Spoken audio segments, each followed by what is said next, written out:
Olá pessoal, sejam bem-vindos a mais esse estudo do livro O Evangelho segundo o Espiritismo, do Centro Espírita Allan Kardec de Campinas.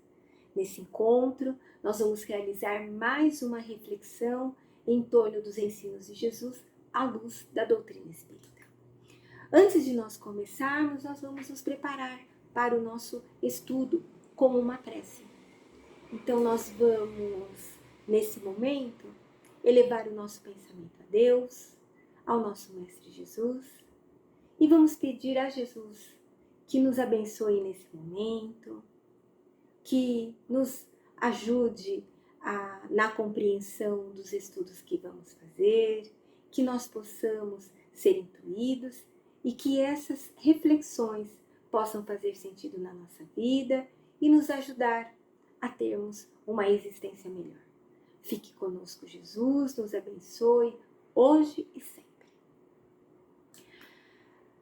Bom, hoje a nossa reflexão será em torno do capítulo 13, cujo título é Que a mão esquerda não saiba o que faz a direita, lá do Evangelho segundo o Espiritismo. Nesse capítulo, Allan Kardec, ele vai selecionar duas passagens do Evangelho de Mateus. A primeira está lá no capítulo 6, versículos de 1 a 4. E essa passagem diz assim: Tende cuidado em não praticar as boas obras diante dos homens, para serem vistas, pois, do contrário, não recebereis recompensa do vosso Pai que está nos céus. Assim, quando derdes esmola, não trombeteeis como fazem os hipócritas nas sinagogas e nas ruas, para serem louvados pelos homens. Digo-vos em verdade, que eles já receberam a sua recompensa. Quando derdes esmola, não saiba a vossa mão esquerda o que faz a vossa mão direita, a fim de que a esmola fique em segredo. E vosso Pai, que vê o que passa em segredo, vos recompensará. Mas Kardec também seleciona uma outra passagem que está relacionada com essa primeira, né? E com o assunto que ele vai tratar nesse capítulo. E essa passagem, Mateus começa dizendo que quando Jesus desceu o monte, uma grande multidão o seguiu. E ao mesmo tempo, um leproso veio ao seu encontro e o adorou, dizendo: Senhor, se queres, poderás curar-me. E Jesus, estendendo a mão, o tocou e disse: Eu quero, fica curado. E no mesmo instante, a lepra desapareceu. E aí Jesus diz para aquele ex-leproso: abstente de falar disto a quem quer que seja, mas vai, mostra-te aos sacerdotes e oferece o dom prescrito por Moisés, a fim de que lhe sirva de prova. Então, olha só, né? Por que será que Jesus está fazendo esses comentários, está passando essas orientações? Bem, Jesus, ele está fazendo essas orientações por causa dos abusos dos religiosos. Abusos que eram praticados naquela época, relacionados com a doação das esmolas. Então, essa primeira passagem aí de Mateus, é importante que a gente explique, ela acontece quando Jesus ele está proferindo o Sermão do Monte. E a segunda? A segunda acontece quando Jesus termina o Sermão do Monte e está descendo aquele monte, né? Então, é importante a gente lembrar que o Sermão do Monte ele é constituído de duas partes principais. Apesar de nós conhecermos mais a parte que trata ali das bem-aventuranças, né? Ele tem uma outra parte também. Então, na primeira, nós temos as bem-aventuranças, que são chamadas assim por causa da palavra inicial usada por Jesus, né? Onde Jesus traz ali uma relação das qualidades, das virtudes, das disposições necessárias as que nós devemos desenvolver para entrarmos no reino dos céus, ou seja, para estarmos bem no plano espiritual. Então ele fala lá que quem as realizar será bem-aventurado, ou seja, será feliz lá no plano espiritual. E na segunda parte desse sermão? Nessa segunda parte, Jesus exorta os discípulos a empregarem as boas qualidades que Deus lhes deu em benefício dos semelhantes, sem se deixar corromper. Por isso que Jesus fala sobre o sal da terra. E também para não ocultarem esses valores espirituais. Por isso que Jesus fala, né, sobre a luz do mundo. Então, a primeira passagem, ela está relacionada com a segunda parte do sermão, com as orientações que ele deu ali para os discípulos. E Jesus, ali, nessa passagem, ele está nos orientando para nós não fazermos alarde quando nós praticarmos as boas ações. Então, nessa passagem, onde Jesus recomenda aí, né, que a mão esquerda não saiba o que a direita faz, tem a ver com o alarde que naquela época aquelas pessoas, aqueles religiosos costumavam fazer, né? Por isso que ele fala lá no texto dos alardes nas sinagogas, nas ruas, né? Quando eles doavam ali uma esmola. Por isso que Jesus fala, não fazeis soar a trombeta diante de vós. E por que Jesus está falando das trombetas aí, né? Por causa de uma prática que alguns religiosos adotavam. Eles anunciavam as suas doações. É isso que Jesus chama de hipocrisia, né? Porque eles faziam as suas doações ali, né, o bem para alguém, e eles chamavam ali a atenção das pessoas para os benefícios que eles estavam praticando, a fim deles serem elogiados. Então, para eles chamarem a atenção, eles efetivamente tocavam aquelas trombetas, né? Faziam parte ali daqueles costumes. Então, a mesma coisa acontece com aquela pessoa que foi curada da lepra, onde Jesus recomendou para ela que ela não alardeasse o fato, mas que ela fosse cumprir as recomendações da lei, né? Fosse lá, se apresentasse aos sacerdotes lá no templo, para que aqueles sacerdotes a avaliassem, confirmassem a sua cura e ela pudesse voltar a viver ali em sociedade. Então Kardec, ele vai começar explicando, né, essas passagens ali, falando sobre a importância de se fazer o bem sem ostentação. Então ele vai falar assim, olha, que existe um mérito muito grande em fazer o bem sem ostentação. Quer dizer, sem a gente ficar se exibindo, né, naquele bem, naquela postura adequada, ajudando as outras pessoas, né? Ele disse que o mérito é maior ainda se nós conseguirmos ocultar as nossas boas ações, evitando mostrar para a sociedade que nós somos benevolentes, que nós ajudamos, que nós somos pessoas bondosas. Kardec, ele diz que essa atitude mais discreta, mais oculta, demonstra uma grande superioridade moral, né, daquele que age dessa forma. ele fala que quando nós mostramos, né, essa prática do bem, né, realizamos essa prática do bem, ela precisa ser realizada como algo natural, né? E que a gente não deve ficar ali aguardando um reconhecimento, os elogios das outras pessoas quando nós fazemos aí, né, uma ação no bem.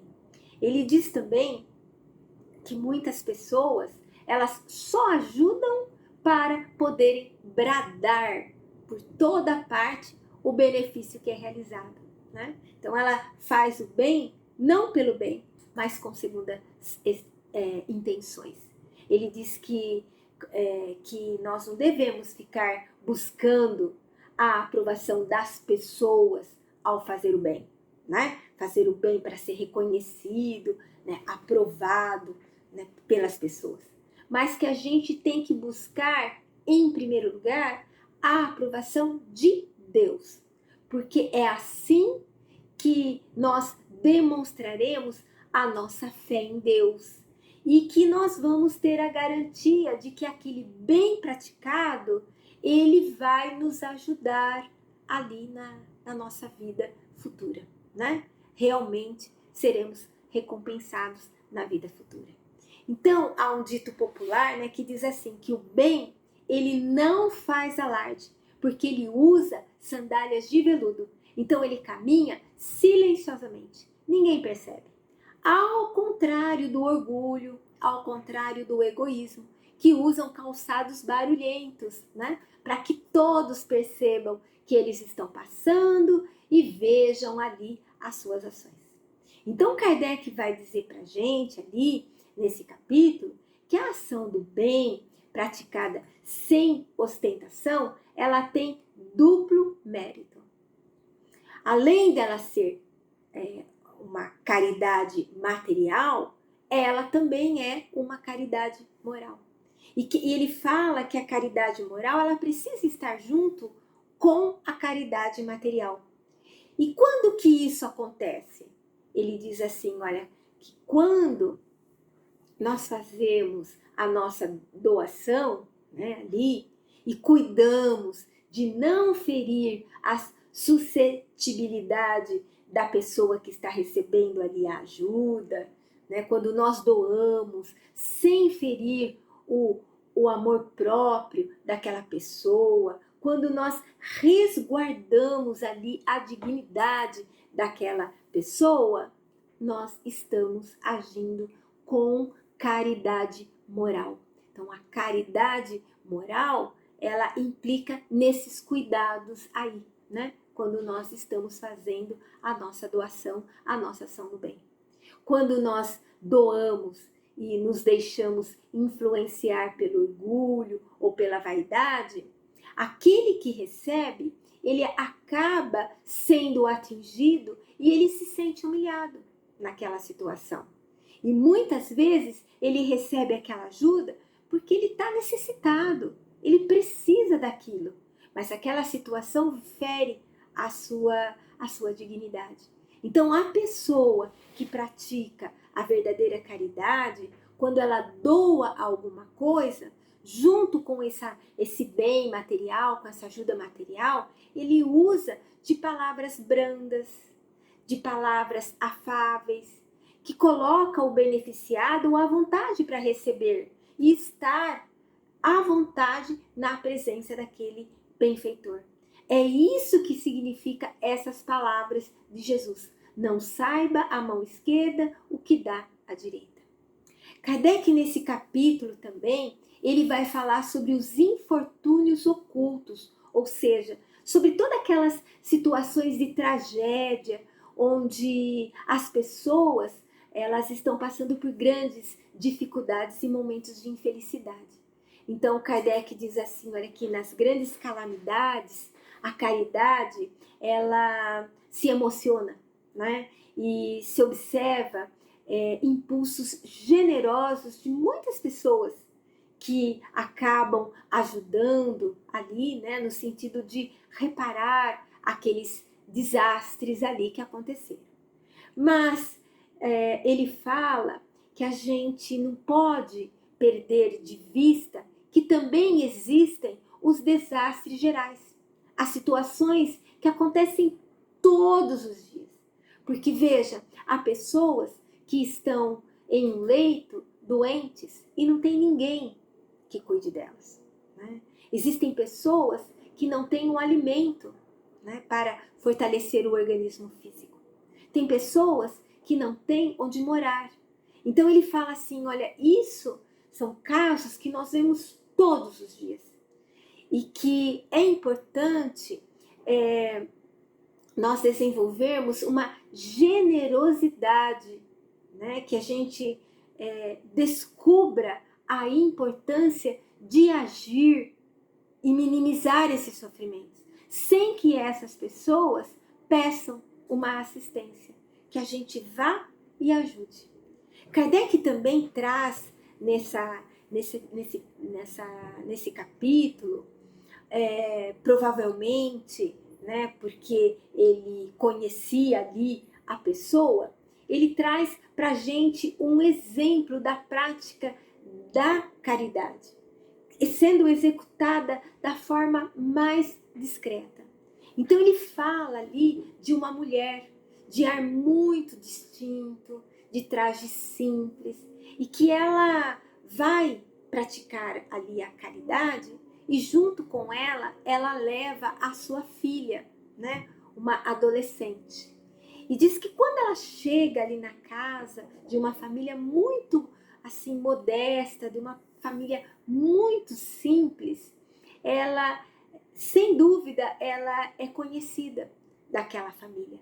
Porque quando ela chega, ela é saudada de uma forma muito respeitosa por todas as pessoas que viviam naquela casa humilde. Ali, ela encontra uma mãe cercada de muitas crianças que são os seus filhos. Todos ali ficam felizes ao ver aquela mulher discreta, porque ela traz consigo os bens, alimentos que vão ajudar aquela família. E quando ela vai fazer ali a doação, ela faz de uma forma muito meiga, usando ali palavras consoladoras, que fazem com que aqueles seus protegidos aceitem o benefício sem sentir vergonha, sem corar, né, sem diz Kardec. O pai ali daquela família, daquelas crianças, está hospitalizado. E enquanto ele permanece lá, aquela mãe, ela não consegue só com o seu trabalho prover todas as necessidades daquela família.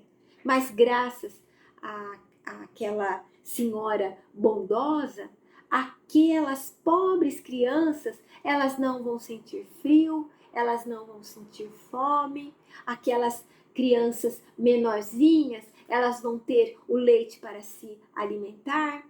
E aí Kardec fala assim, olha aqui, quando aquela senhora distinta, ela sai daquela casa humilde, sabe para onde que ela vai? Ela vai lá para o hospital, onde aquele pai está hospitalizado. Ela vai para lá para levar um reconforto para aquele homem. Ela vai para lá para tranquilizá-lo quanto à sorte da sua família. Aí Kardec pergunta assim, qual o nome daquela senhora distinta? Onde que ela mora? Ninguém sabe, Kardec responde. Agora, aquelas pessoas infelizes, né, que ela ajuda, para eles ela é um anjo da consolação. E Kardec nos dá a entender que essa senhora, ela é uma pessoa de muitas posses, né? Então ele pergunta assim, por que ela usa aquele traje tão singelo? Aí ele responde, para não insultar a miséria com o seu luxo.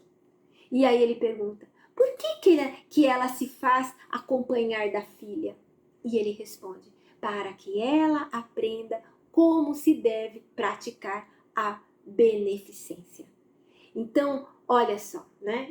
Ela está ensinando para aquela menina como se deve praticar a caridade. Então, esse fato que é narrado pelo próprio Allan Kardec, provavelmente se refere a alguém que ele conhecia, alguém que ele presenciou a ação. e é uma atitude correta da prática da caridade. E aí Kardec traz esse relato para nos ensinar como nós também devemos agir. Depois disso, Kardec, nesse capítulo, ele faz como ele faz nos demais. Ele coloca ali as instruções dos Espíritos, que são mensagens que ele recebeu em épocas e em locais diversos. Não são mensagens apenas recebidas lá na Sociedade Parisiense de Estudos Espíritas, que era, né, o centro que Kardec dirigia lá na cidade de Paris. Mas são mensagens onde ele tem todo um cuidado de analisar, de confrontar ali o conteúdo com as orientações dos espíritos, né, que os espíritos deram lá em O Livro dos Espíritos, que é um livro que contém a base da doutrina espírita. E a primeira mensagem que ele seleciona para esse capítulo fala sobre a caridade material e a caridade moral. E quem dita essa mensagem é um espírito que se intitula como Irmã Rosália. Kardec recebeu essa mensagem no ano de 1860 na cidade de Paris. Esse espírito, ele é importante que a gente ressalte, quando ela esteve reencarnada aqui no nosso mundo, ela fez um lindo trabalho de ajuda às pessoas necessitadas. Ela trabalhava num local bastante precário na cidade de Paris, né, naquela segunda metade do século XIX. Ela ajudava muitas pessoas. Então ela tem ali o que nós chamamos de autoridade moral, né, para falar sobre esse assunto, pelo tipo de vida que ela teve aqui no nosso mundo, pela dedicação que ela teve aos mais necessitados. E ela começa a mensagem dizendo assim, que é muito importante que nós nos amemos uns aos outros, que nós façamos aos outros o que nós quereríamos que os outros fizessem por nós. Ela nos chama a atenção dizendo assim, olha aqui, toda religião, toda moral se encerram nesses dois preceitos. Ela diz pra gente uma coisa muito importante. Ela fala assim, olha aqui, se esses preceitos eles fossem seguidos aqui no nosso mundo, nós não teríamos mais os ódios, nós não teríamos mais ressentimentos, nós não teríamos mais aqui a pobreza, porque muitas pessoas seriam beneficiadas com o supérfluo que sobra muitas vezes da nossa mesa, né? Da nossa casa, né? E que muitos ali não têm. Ela também vai nos explicar sobre a caridade moral. Então ela fala pra gente assim, olha, a caridade moral, ela consiste principalmente em nós nos suportarmos uns aos outros. E isso é o que menos nós fazemos aqui nesse mundo. Ela fala pra gente. Ela diz que existe um mérito muito grande quando nós, por exemplo, nos calamos diante daqueles que nos agridem, sem revidarmos com o mesmo mal. Ela fala que tem um mérito muito grande nós nos fazermos de surdos quando uma palavra zombeteira escapa do lábio de alguém habituado a escarnecer. Ela diz que tem um mérito muito grande nós não vermos o sorriso de desdém com que algumas pessoas nos recebem, supondo que são superiores a nós. E ela diz também que há um mérito muito grande nós não darmos atenção ao mal proceder de outras pessoas. Ela fala que tudo isso é caridade moral. E ela também nessa mensagem, ela dá um depoimento, dizendo que quando ela chegou no plano espiritual, depois da desencarnação, ela encontrou lá muitas pessoas que ela ajudou aqui na Terra. né? E que lá ela encontrou uma pessoa que ela ajudou, mas que espiritualmente ela estava numa condição melhor. E que foi essa pessoa que a ajudou quando ela precisou de um auxílio. Então veja, espiritualmente, aquela pessoa que estava numa situação aqui de necessidade do nosso mundo, no plano espiritual, moralmente ela estava numa situação melhor. Então ela fala pra gente assim, olha, para que a gente se lembre que hoje nós ajudamos, mas amanhã nós é que poderemos estar precisando de ajuda. Então ela fala assim pra gente que todos nós somos irmãos. Então que nós precisamos pensar sempre nisso, antes de nós repelirmos o leproso, o mendigo, né, aquelas pessoas mais simples. Ela diz assim que a caridade moral é o respeito ao próximo. Outra mensagem também que Kardec seleciona para esse capítulo, ele dá o nome de a beneficência.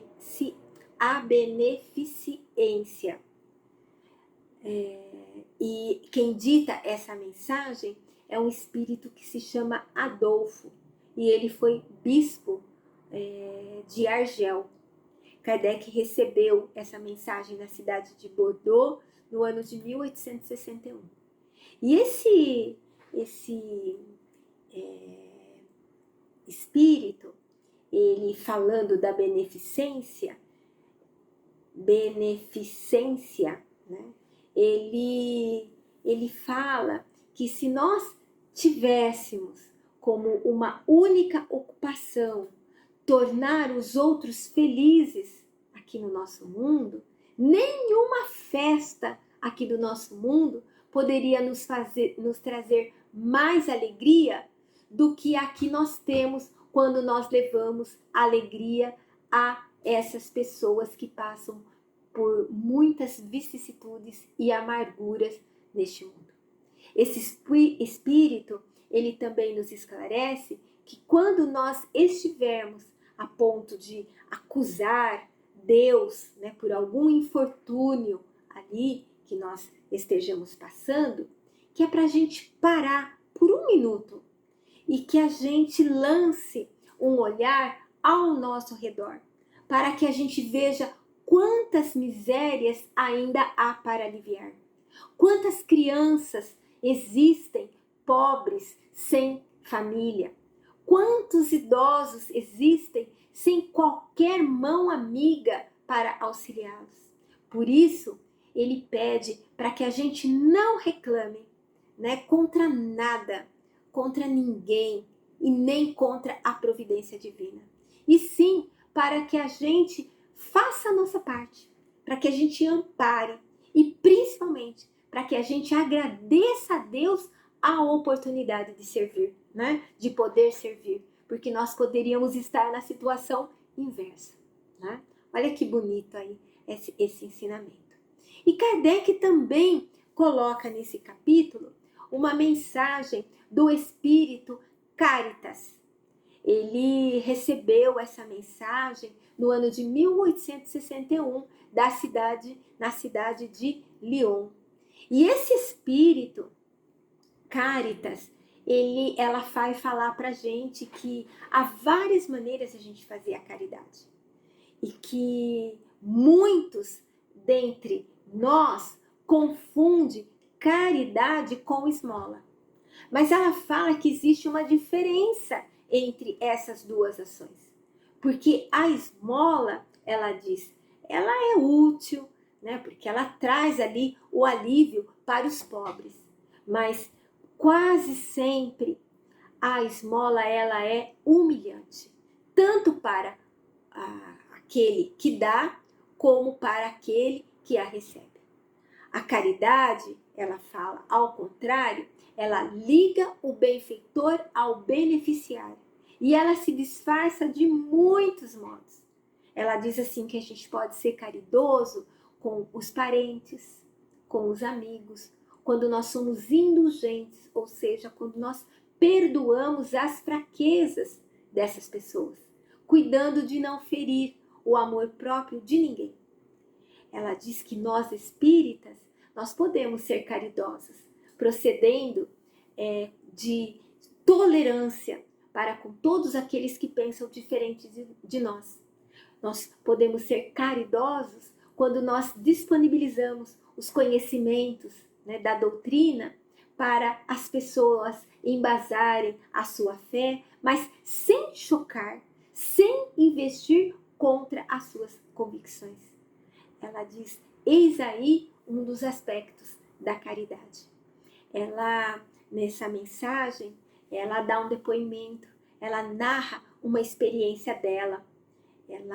Esse espírito, ela fala que ela participa de muitos grupos, né? Ela acompanha muitos grupos aqui na Terra que praticam, né, a ação no bem, que praticam a caridade.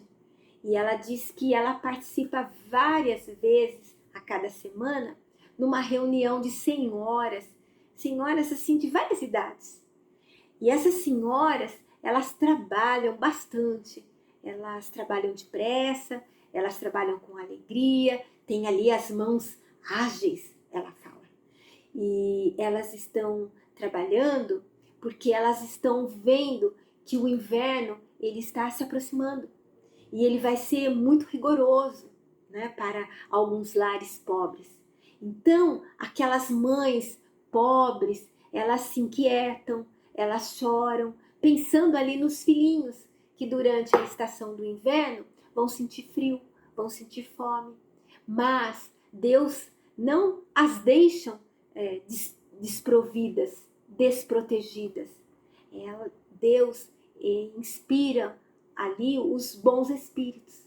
E esses espíritos se aproximam dessas mães aí, né, em sofrimento, pobres, inquietas, e inspiram para elas, tende paciência, né?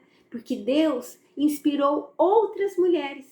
Elas se reuniram, elas estão confeccionando roupinhas. E aí, nesses dias, quando a terra, né, está ali coberta de neve, né, essas mulheres trabalhadoras, elas vão surgir, trazendo ali, né, o resultado do trabalho delas, que é todo esse material para ajudar essas famílias, essas pessoas carentes e necessitadas. Então, olha que bonito, né, nessa mensagem. E aí nós vamos concluir o nosso encontro, e para isso eu gostaria de lembrar uma colocação feita pelo Espírito São Luís, numa mensagem, né, onde ele diz assim, que o verdadeiro cristão, ele vê somente irmãos em seus semelhantes. Ele não procura saber, para poder ajudar o necessitado, qual a crença que esse necessitado tem, como é que esse necessitado pensa, né? Ele ajuda, né? Seja quem for e onde for. Então, esta é a reflexão que nós trazemos para hoje, né? Nós esperamos que essa abordagem, ela desperte em nós a vontade de fazer o bem, de ajudar materialmente, né? Principalmente aqueles que mais precisam. Porque todo bem que nós dispensarmos aos nossos irmãos em humanidade vai se reverter em bem para nós, aqui e no plano espiritual. Mas vamos lembrar, né, o que disse Jesus e o que disse também os amigos espirituais, que nós precisamos fazer o bem sem ostentação e tomando todo o cuidado de não humilhar aquele que vai receber, porque é nisso que consiste a caridade moral, que é principalmente o respeito ao próximo. Então, que Jesus nos abençoe hoje e sempre. Agora, nós vamos fazer a nossa parte, né? Nós vamos ajudar com a nossa vibração as pessoas que também precisam.